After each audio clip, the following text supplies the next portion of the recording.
మాదొక కోతిమోక లాంటి గ్యాంగ్. ఓసారి అందరం కలిసి సినిమాకని బయలుదేరాం.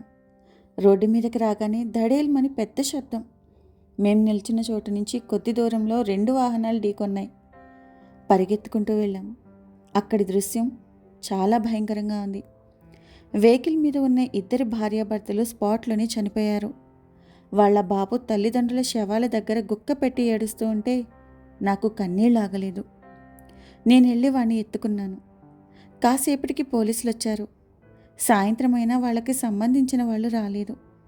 ఎవరూ రాకపోతే నేనే పెంచుకుంటా, అందుకు కావాల్సిన ఫార్మాలిటీస్ అన్నీ పూర్తి చేస్తా, మీరు ఎప్పుడు పిలిచినా వస్తా అని పోలీసులతో చెప్పి వాణ్ణి తీసుకొచ్చా. పిల్లాడిని చూడగానే మా వాళ్ళు కంగారు పడ్డారు. జరిగిందంతా వివరించా. కానీ ఆ రోజు నుంచే మొదలయ్యాయి ఇరుగు పొరుగుల ఆరాలు. ఆ అబ్బాయి ఎవరు? ఎందుకు తీసుకొచ్చారు? పెళ్లి కాని అమ్మాయి దగ్గర ఉంటే తనకి పెళ్ళవుతుందా? ఇలా ఎన్నో. కొన్ని సలహాలు, ఇంకొన్ని వెక్కిరింపులు. మొదట్లో మా వాళ్ళు బాగానే ఉన్నా తర్వాత భయపడిపోయారు. ఎంతైనా కన్నవాళ్ళు కదా. పిల్లాన్ని అనాథాశ్రమంలో చేర్పిద్దామన్నారు. నేను ఒప్పుకోలేదు. కనీసం నీ పెళ్ళి అయ్యే వరకైనా వాణ్ణి ఎక్కడైనా దూరంగా ఉంచు అంది అమ్మ. అందుకు నేనొక షరతు పెట్టాను. నన్ను చూడటానికి వచ్చిన అబ్బాయితో ఈ పిల్లాడి విషయం చెప్పాలని. తర్వాతే అనాథాశ్రమంలో చేర్పించాం. కొన్నాళ్ళకి నాకు మంచి సంబంధం వచ్చినా బాబుని వాళ్లతో ఉంచుకోవడానికి ఒప్పుకోలేదు. నేను ఆ సంబంధాన్ని వదులుకున్నా. ఇక కొన్నాళ్లకు పెళ్లి వాయిదా వేయాలనుకున్నా.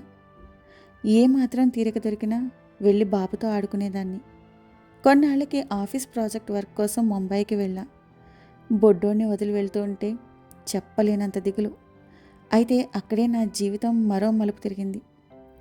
మా ఆఫీస్లో ఒక అబ్బాయి పరిచయం అయ్యాడు. అచ్చం నాలాగే ఆలోచించేవాడు. బాగా సాయం చేసే గుణం. బాగా నచ్చేవాడు.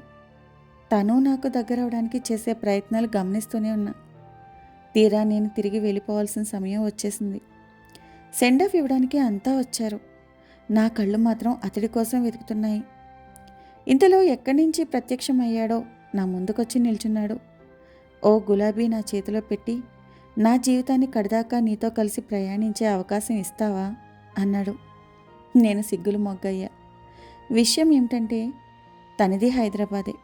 అందుకే తన ప్రపోజల్కి అంగీకరించా. దాంతోపాటే పిల్లాడి విషయం కూడా చెప్పా. నాకు నువ్వెంతో, వాడు అంతే. వాడికి ఏ లోటు రాకుండా చూసుకునే బాధ్యత నాది అన్నాడు. తను నాతో పాటు అప్పుడప్పుడు పిల్లాడి దగ్గరికి వచ్చేవాడు. ముగ్గురం కలిసి బాగా ఆడుకునేవాళ్ళం. మా పెళ్ళయ్యాక వాడిని మేం దత్తత తీసుకోవాలనుకున్నాం. కానీ అంతలోనే ఘోరం జరిగిపోయింది. మా మధ్య అల్లుకున్న బంధం చూసి ఆ విధికి కన్ను కుట్టిందో ఏమో. ఆ రోజు అర్ధరాత్రి ఆయా ఫోన్ చేసింది. బాబుకి ఆరోగ్యం అస్సలు బాగోలేదు, ఆసుపత్రిలో చేర్చామంది. నాకు కాళ్ళు చెయ్యి ఆడలేదు. పరిగెత్తుకెళ్ళా. ఐసీయూలో ఉన్నాడు. శ్వాస తీసుకోవడానికి తెగే ఇబ్బంది పడుతున్నాడు. వాడి తల నిమిరి నా చేతుల్లోకి తీసుకున్న కొద్ది క్షణాల్లోనే శ్వాస ఆగిపోయింది. ఆ క్షణం తల్లిదండ్రుల శవాల ముందు పిల్లాడు ఏడ్చేట్టే నేను ఏడ్చా. ఆ లేత బొగ్గల మీద నా చేత్తో మట్టి పోస్తున్నప్పుడు నా గుండెలు పగిలేలా ఏడ్చా.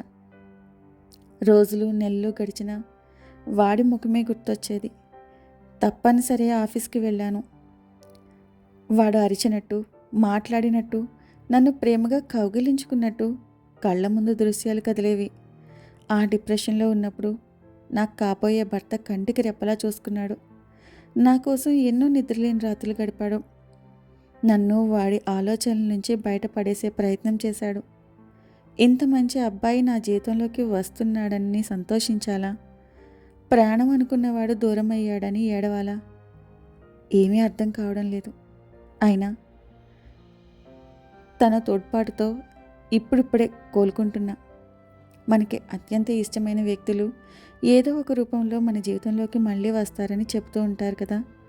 నేను అదే ఆశతో నాకు కాబోయే భర్తతో ఆయన అండతో బ్రతుకుతున్నా.